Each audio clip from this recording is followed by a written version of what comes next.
بسم اللہ الرحمن الرحیم۔ آج کی بہت اہم بہت قیمتی بات بتاؤں گا انشاءاللہ۔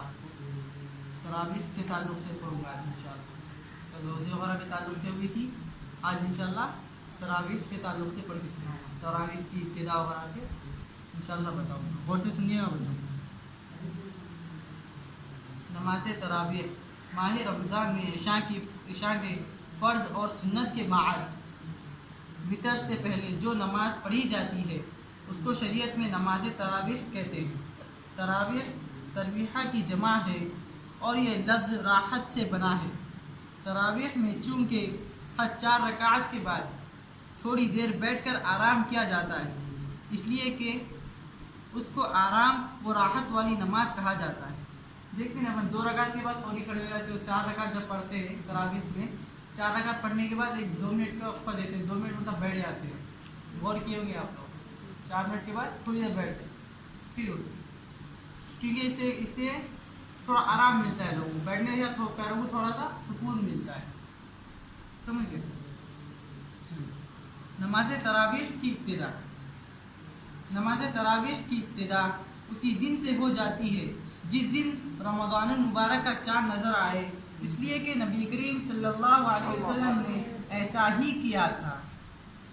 جس رات رمضان المبارک کا چاند نظر آیا اسی رات تراویح شروع فرما دی، کیونکہ یہ رات رمضان المبارک میں شامل ہے۔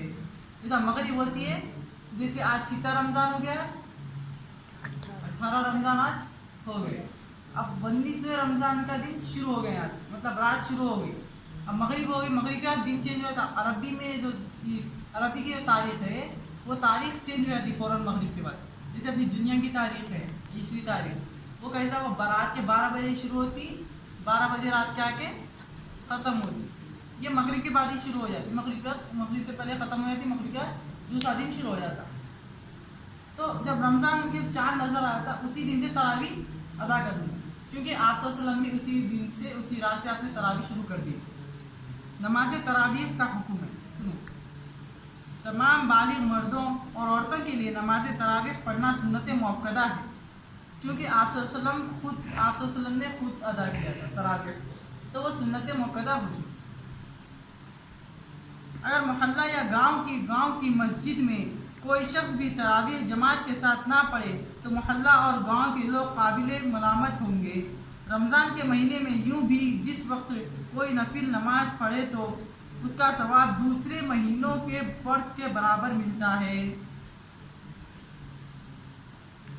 ایسے رمضان کا بھی کون سا مہینہ چل رہا، رمضان مبارک کا مہینہ چل رہا، اس کے اندر اگر ہم کوئی سی بھی نفل نماز اگر پڑھیں گے، نارمل مہینے جو ہوتے ہیں جیسے 11 مہینے ہوتے ہیں، ابھی رمضان کا مہینہ آ گیا، محرم الحرام ہے، سفر ہے، جیسے جتنے مہینے آتے ہیں، ربیع الاول ربیع الثانی وغیرہ آتے ہیں، اس کی جو نماز پڑھتے ہیں فرض نمازیں، اس کا ثواب دیا جائے گا آپ نفل نماز ادا کرنے پر، کون سے رمضان کے مہینے میں۔ اب مسائل تراویح سنیے۔ حضرت ابن عباس رضی اللہ عنہ سے روایت ہے کہ رسول اللہ صلی اللہ علیہ وسلم نے ارشاد فرمایا کہ عشاء کی 4 رکعات فرض اور 4 رکعات سنت کے بعد وتر سے پہلے نماز تراویح پڑھنی چاہیے اور 2 رکعات کی نیت کرنی چاہیے کہ یہ افضل طریقہ ہے۔ قرآن شریف کو بلند تلفظ کے اہتمام کے ساتھ ترتیب و ترتیل سے پڑھنا چاہیے، جلدی نہ کی جائے۔ تراویح آرام سے پڑھنے کا حکم دیا گیا، جلدی نہ پڑھیں۔ ہاں 4 رکعات کے بعد تھوڑی دیر آرام کر لینا بہتر ہے، پہلے بتایا تھا میں آپ کو۔ اس کو ترویحہ کہنے میں اس وقفہ میں چاہے نمازی تسبیح وغیرہ پڑھے یا چپ چاپ بیٹھے رہے یا نفل پڑھے، ان کو اختیار ہے۔ اس طرح کل 20 رکعت پڑھی جائے، جس طرح ہم 2 رکعت پڑھ کے بیٹھنے کا حکم دیا گیا، اسی طرح کیا فرماتے ہیں، پورے ٹوٹل 20 رکعت تراویح کے پڑھے، تراویح کے ٹوٹل 20 رکعت پڑھنی چاہیے۔ 8 رکعت 10 رکعت جسے کہتے ہیں وہ نہیں پڑھنا، وہ غلط ہے، نہیں پڑھنا چاہیے، ٹوٹل 20 رکعت پڑھنی چاہیے تراویح، کیونکہ آپ صلی اللہ علیہ وسلم 20 رکعت ادا کرتے تھے۔ حضرت عمر رضی اللہ عنہ فرماتے ہیں کہ 20 تراویح پڑھنا رسول اللہ صلی اللہ علیہ وسلم کی سنت ہے، آپ صلی اللہ علیہ وسلم کی سنت ہے، آپ صلی اللہ علیہ وسلم نے وہ چیز کر دی تو وہ چیز ہم پر سنت ہے، وہ کر لینا۔ آپ صلی اللہ علیہ وسلم نے تراویح کے 20 رکعت پڑھ دی، وہ ہم پر سنت ہو گئی۔ آپ صلی اللہ علیہ وسلم بیٹھ کر پانی پیے وہاں پر کیا ہوگا؟ سنت ہو. ہمیں بھی چاہیے کہ ہم بھی بیٹھ کر پانی پیے. اور جو کوئی 20 سے کم پڑھے یا پڑھنا بتائے وہ بڑا گمراہ اور منکر سنت ہے. حضور صلی اللہ علیہ وسلم نے فرمایا اگر میں آئندہ سال زندہ رہا تو 20 رکعت تراویح پڑھوں گا. شاید یہی وجہ ہے کہ حضرت عمر فاروق رضی اللہ عنہ نے جب اپنے دور خلافت میں مسجد نبوی میں 20 رکعت با جماعت تراویح پڑھنے اور پڑھانے کا اہتمام فرمایا تو عام صحابہ بھی اس میں شریک ہوئے اور کسی نے حضرت عمر رضی اللہ عنہ کی رائے سے اختلاف نہیں کیا. اسی بنا پر ائمہ ثلاثہ یعنی امام ابو حنیفہ رحمۃ اللہ علیہ، امام شافعی رحمۃ اللہ علیہ، امام احمد بن حنبل رحمۃ اللہ علیہ، امام داؤد ظاہری 20 رکعات کے قائل ہوئے اور اسی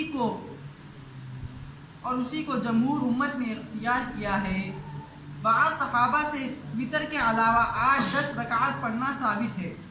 ہندوستان کے اہل حدیث حضرات اسی پر عمل کرتے ہیں.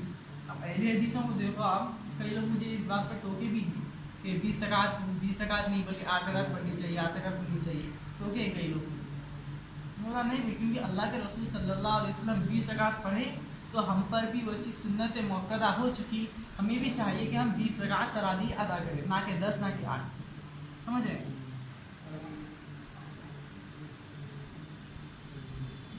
ہندوستان کے اہل حدیث حضرات اسی پر عمل کرتے ہیں.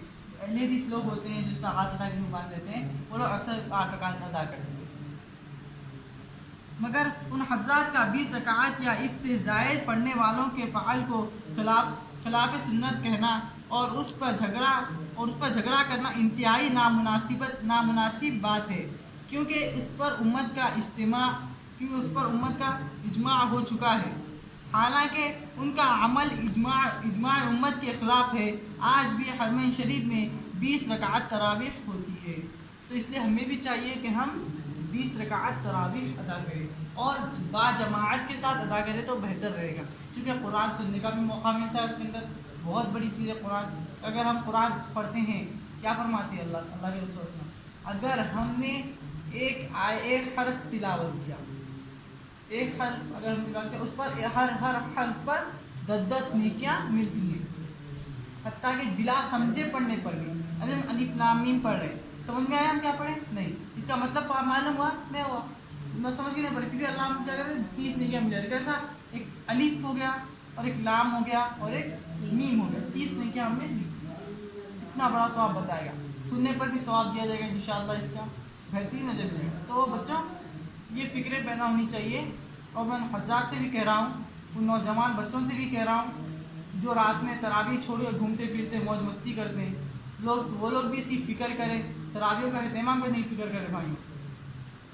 زیادہ سے زیادہ وقت اللہ کے لیے گزارے، زیادہ سے زیادہ وقت عبادتوں میں گزارے اپنا وقت، نہ کہ دنیا کی چیزوں میں گزارے. نہ وقت فضول خرچی کرے، نہ فضول جگہوں پہ گھومے، نہ گاڑیوں پہ لے کر گھومے. میرے بھائی، وقت مسجدوں کے اندر گزارے، عبادتوں کے اندر وقت گزارے. تراویح کا اہتمام کریں، بہت ہی مبارک چیز ہے، سنت ہے. اللہ کے رسول صلی اللہ علیہ وسلم پورا مہینہ رمضان کا تراویح پڑھتے تھے. آپ ہمیں چاہیے کہ ہم 10 دن پڑھ کے چھوڑ رہے ہیں، 6 دن پڑھ کے چھوڑ رہے ہیں، 3 دن پڑھ لیے قرآن ہو گئی چھوڑ دے رہے ہیں، ایسا نہ کریں. بلکہ پورا رمضان تراویح کرنے کی فکر کریں اور قرآن کو زیادہ سے زیادہ قرآن کی تلاوت کی فکر کریں. عمل کریں گے سبھی حضرات انشاءاللہ. اللہ تعالی ہم سب کو 5 وقتہ نماز پڑھنے، قرآن مجید کی تلاوت کرنے اور رمضان المبارک کے روزے رکھنے اور تراویحوں کا اہتمام کرنے کی توفیق عطا فرمائے. السلام علیکم ورحمۃ اللہ وبرکاتہ. اور آپ حضرات سے گزارش درخواست ہے، میرے اس ویڈیو کو لائک کریں، شیئر کریں، سبسکرائب کریں اور زیادہ سے زیادہ دوسروں کو پہنچانے کی فکر کریں.